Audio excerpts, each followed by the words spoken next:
Well, turning now to the Middle East, where the U.S. has said it is pushing for democracy. But some call it instead a clear sign of hypocrisy.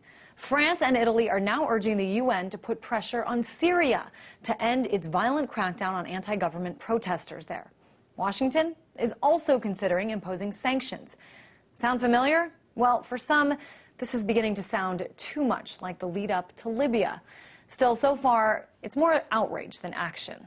For more now, I'm joined by independent journalist James Corbett, who is in Osaka, Japan. Hey there, James. I want to start off with what we're seeing here in Washington.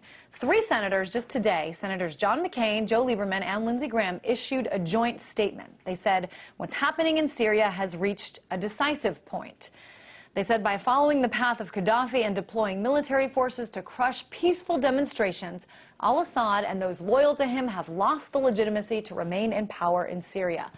The senator said, we urge the president to state unequivocally, as he did in the case of Gaddafi and Hosni Mubarak, that it is time for Syrian President Bashar al-Assad to go. So I'm wondering what you think about this. I mean, do you think there's any way that Syria would be the next Libya? I think that's very much what it appears to be. And we can see that actually from John McCain, who is on the board of the International Republican Institute. And the New York Times just calmly admitted in mid-April that the International Republican Institute is one of the organizations that has been funding these so-called spontaneous grassroots uprisings in the Arab Spring. So he obviously has a vested interest in what he's talking about there. And I think we've seen the precedent in Libya with the way that the sanctions became a no-fly zone, became bombing, but not to get rid of Gaddafi. And then that was changed when Obama and Sarkozy and Cameron penned the joint op-ed in the International Herald Tribune that, yes, they will not stop until Gaddafi is gone. Now you have people like William Hague calmly floating the idea that Gaddafi must be assassinated. So we see the exact same type of buildup that's gone on in Libya, starting now with the idea of sanctions and other types of UN-led sanctions and other such activities against Syria. James, you mentioned that John McCain was on the board of the Republican Institute.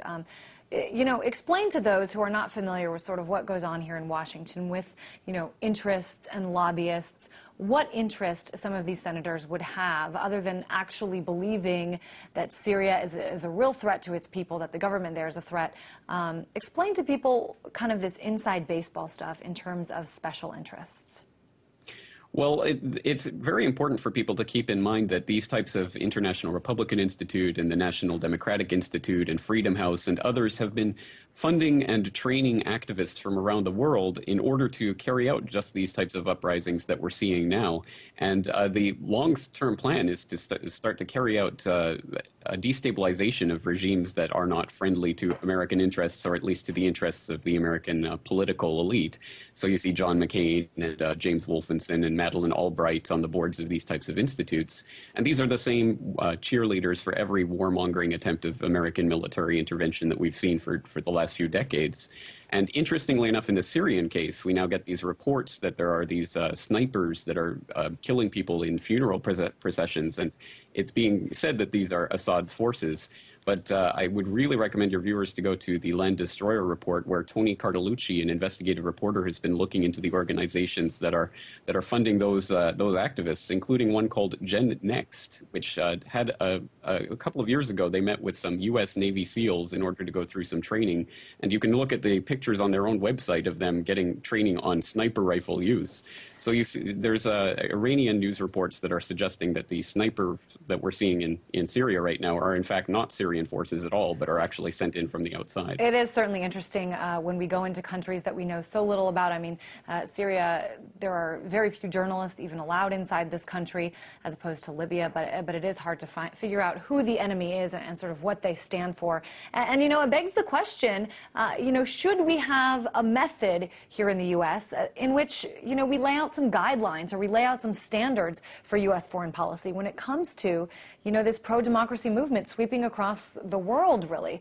President Obama, remember, he said in his speech, he said, you know, we can't help everyone, but what are the defining factors in who we do and who we don't help? Well, it's important to keep in mind that the real driving ethos of foreign policy for America for the first 150 years of its existence was non-interventionism, and that's something that the founding fathers were quite strong about. They wanted alliances, but no entangling alliances, just economic trade with all, but no entangling alliances. And unfortunately, we now see the American empire is really spreading across the world and attempting to exert its power all over the world. And I think that's very much a profound difference in the American psyche. And that's been really instituted over the past 50 years with things like the International Republican Institute and the National Democratic Institute leading the way. And just real briefly, James, we're almost out of time. Who wins and who loses if the U.S. and other allies do get involved in Syria? Clearly, Syria will be the loser. That's obviously. But I think Iran is also going to be the next on the chopping block because that's a very strategic partner with Syria. What about winners? Winners, I guess, those in the military-industrial complex who always benefit from all military intervention. Gosh, and it seems they get everything they want these days. Independent journalist James Corbett joining us from Japan. Thank you so much. Thank you, Kristine.